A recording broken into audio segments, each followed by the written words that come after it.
जय गुरु जी संगत जी, वीडियो को लाइक करें, शेयर करें और सब्सक्राइब करें और साथ ही बेल आइकन को दबा दीजिए जिससे लेटेस्ट सत्संग वीडियो की नोटिफिकेशन आपको आसानी से मिल सके।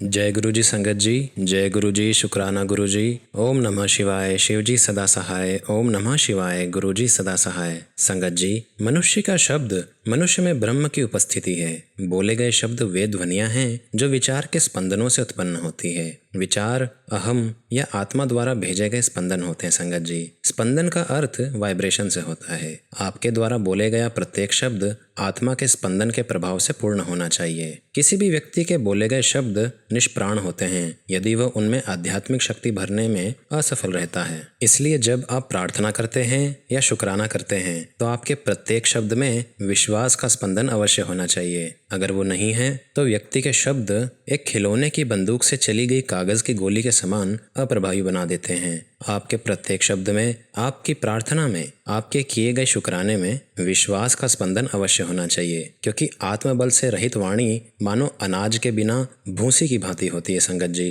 तो चलिए संगत जी, इसी के साथ आज के सत्संग की शुरुआत करते हैं। आज का सत्संग गुरु जी की ही प्यारी संगत का है। तो चलिए संगत जी, सत्संग शुरू करते हैं। जय गुरु जी संगत जी, जय गुरु जी, शुक्राना गुरु जी। ओम नमः शिवाय, शिव जी सदा सहाय। ओम नमः शिवाय, गुरु जी सदा सहाय। गुरु जी को मेरा कोटि कोटि प्रणाम और गुरु प्यारी संगत को जय गुरु जी। संगत जी, मैं गुरु जी को पिछले 40 साल से जानती हूँ। उनके साथ जो मेरा कनेक्शन है और जो उनके साथ मेरे एक्सपीरियंसेस रहे हैं वो मैं आपके साथ आज शेयर करूंगी। संगत जी, 1979 में हमारा एक बहुत बड़ा एक्सीडेंट हुआ था। हमारी गाड़ी की टक्कर हो गई थी। हम चंडीगढ़ से दिल्ली जा रहे थे और एक ट्रक ने हमारी गाड़ी को बहुत तेज टक्कर मारी और मेरे हस्बैंड कपिला साहब की 12 हड्डियां टूट गई थी। संगत जी, इसमें सिर पे भी काफी चोट आई थी और वो काफी सीरियस हो गए थे। तो संगत जी, हम अंबाला में किसी नर्सिंग होम से घर वापिस आ रहे थे। तब कपिला साहब चंडीगढ़ में पोस्टेड थे। संगत जी, इनके डिपार्टमेंट में एक बाबू था, तो उसने इन्हें कहा कि साहब, अगर आप कहें तो एक लड़के को भेजता हूँ जिसने अभी अभी अपनी साधना खत्म की है और कहते हैं कि उसके हाथ में बड़ी शफा है। आपको तकलीफ है, देखिए जरा आपको आराम आ जाए। तो संगत जी, इन्होंने कहा ठीक है, भेज दो। दूसरे तीसरे दिन एक लड़के ने आके घर के दरवाजे की घंटी बजाई। एक जवान सा लड़का था, फुल शर्ट और ट्राउजर पहने हुए था, लंबे बाल थे। मैंने दरवाजा खोला और पूछा, आप कौन हैं? तो कहता है कि मैं निर्मल सिंह हूँ, मुझे कपिला साहब से मिलना है। मेरे हस्बैंड संगत जी ऊपर आराम कर रहे थे क्योंकि इनकी काफ़ी सारी हड्डियां टूट गई थी और इनको सांस लेने में भी काफ़ी तकलीफ हो रही थी। डॉक्टर ने तो कहा था कि इनको ठीक होने में तकरीबन 6 से 7 महीने लग जाएंगे। अब संगत जी, गुरुजी अंदर आए, इनके बिस्तर पे जाकर बैठ गए और बोला, अपनी कमीज उतारो और अपने सारे जख्म दिखाओ। तो संगत जी, मेरे अंकल ने अपनी शर्ट निकाल कर अपनी सारी इंजरी दिखाई और फिर गुरुजी ने इनके सारे जख्मों पर हाथ फेरा और मुझे कहा कि उषा आंटी, एक उड़द की दाल की रोटी बना के रखना, मैं शाम को आऊँगा। अब शाम को 5 बजे गुरुजी फिर आए और मैं थाली में उड़द की दाल की रोटी लेकर आई। अब गुरुजी ने उस रोटी को इनके चेस्ट पे रख दिया और मैं थाली पकड़कर देखने लगी कि देखती हूँ करते क्या हैं। गुरुजी और जो थाली मैंने पकड़ी हुई थी संगत जी, उस थाली में मिश्री का पहाड़ बन गया और मैं इतनी डर गई थी कि ये प्रसाद, ये मिश्री आखिर आई कहाँ से। गुरुजी बैठे थे बिस्तर पर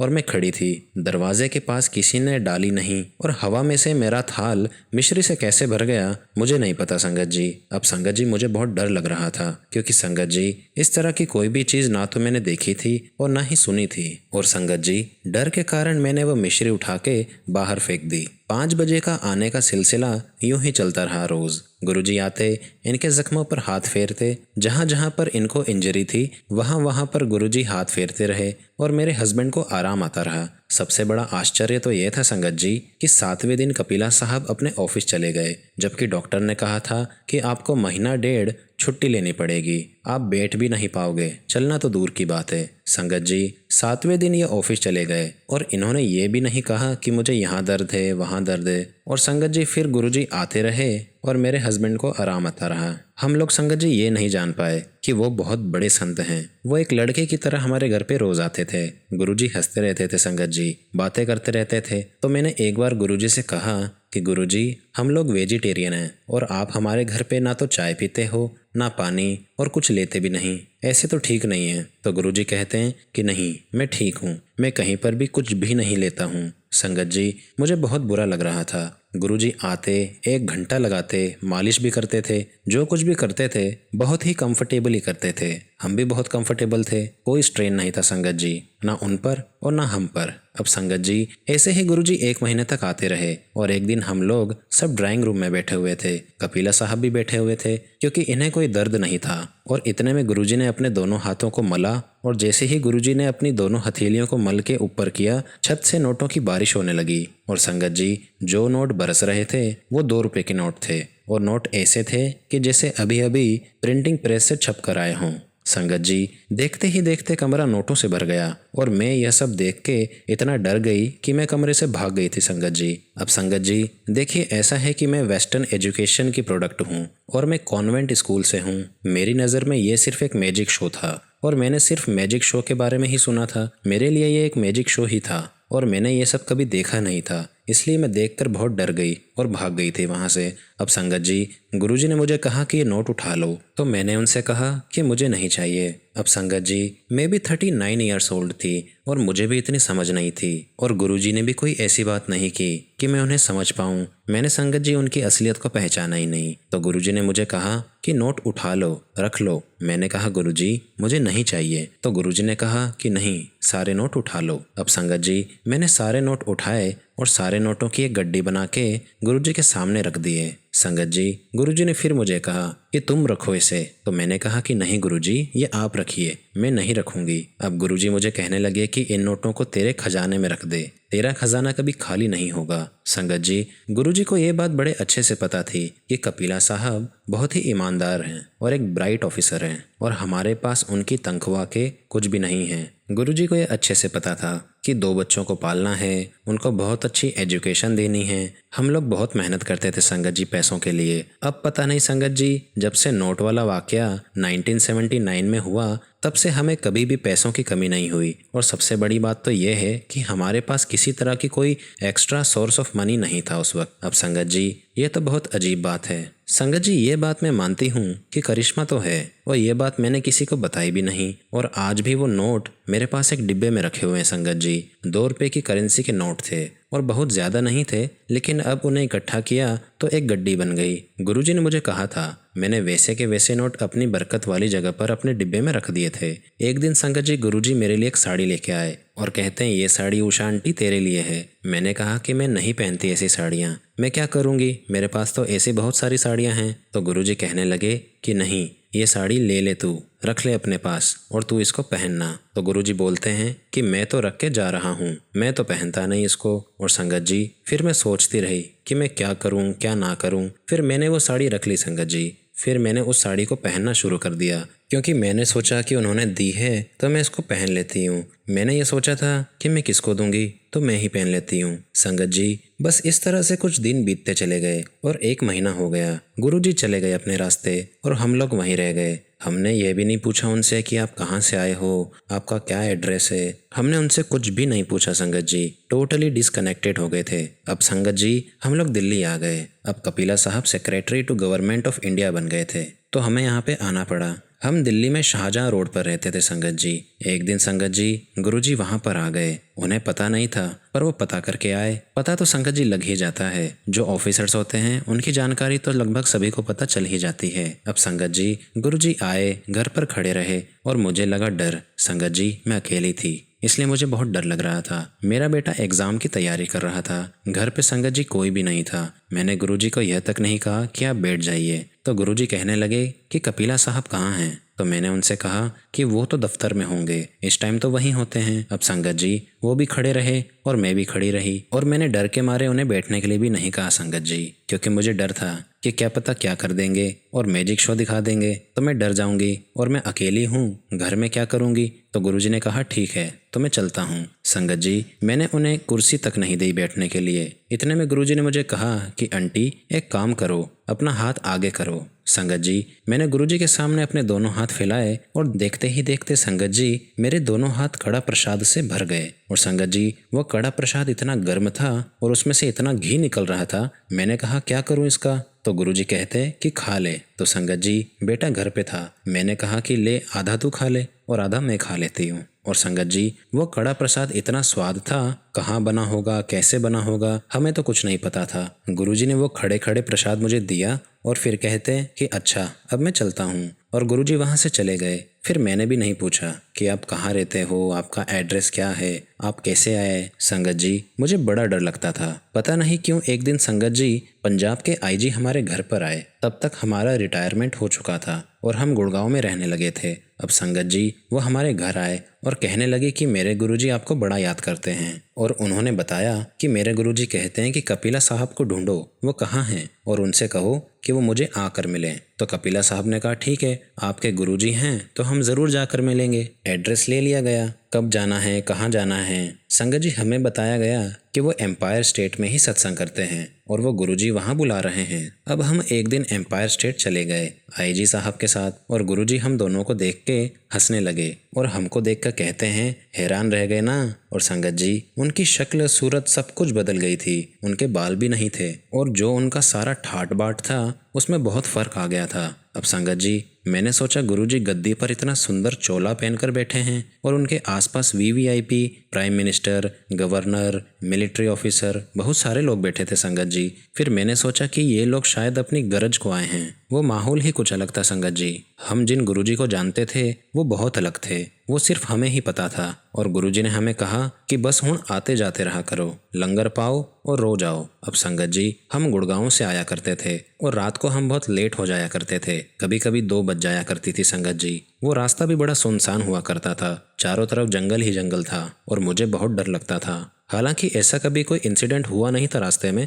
बस 1-2 बजे घर आना, जंगल में अंधेरे, वहाँ लाइट भी नहीं थी संगत जी, इस वजह से मुझे काफ़ी डर लगता था। बस ऐसे ही चलते चलते कुछ दिन बीतते रहे और हम जाते रहे। एक दिन संगत जी हम लोग बैठे हुए थे गुरुजी के पास और गुरुजी हमें कहते हैं कि चलो बैठो गड्डी में। तो इन्होंने कहा ठीक है, हम लोग अपनी कार में आते हैं। गुरुजी ने कहा कि कपिला साहब आप आगे बैठो, मैं आंटी के साथ पीछे बैठूंगा। संगत जी मुझसे गुरुजी का बहुत प्रेम था, पता नहीं भगवान की क्या कृपा थी कि वो मेरे साथ पीछे बैठे और हंसते खेलते हम लोग बड़े मंदिर पहुंच गए। बड़ा मंदिर पूरी तरीके से बना नहीं था, वो मंदिर अभी बन ही रहा था और वहाँ पर बाहर किसी ने खाट लगा दी। गुरुजी वहाँ पर बैठ गए और हम लोग ज़मीन पर बैठ गए। अब संगत जी बाहर हम मज़े से बैठे हुए हैं, 1.5 घंटा हुआ, ना वो बोले ना हम कुछ बोले, और थोड़ी देर के बाद गुरुजी ने किसी का आवाज़ दी कि चाय लाओ, और पता नहीं संगत जी कहाँ से चाय आ गई। अब संगत जी रात को 1:30 बजे हम लोग जंगल में बैठकर चाय पी रहे हैं और उसके बाद 1.5 घंटा हो गया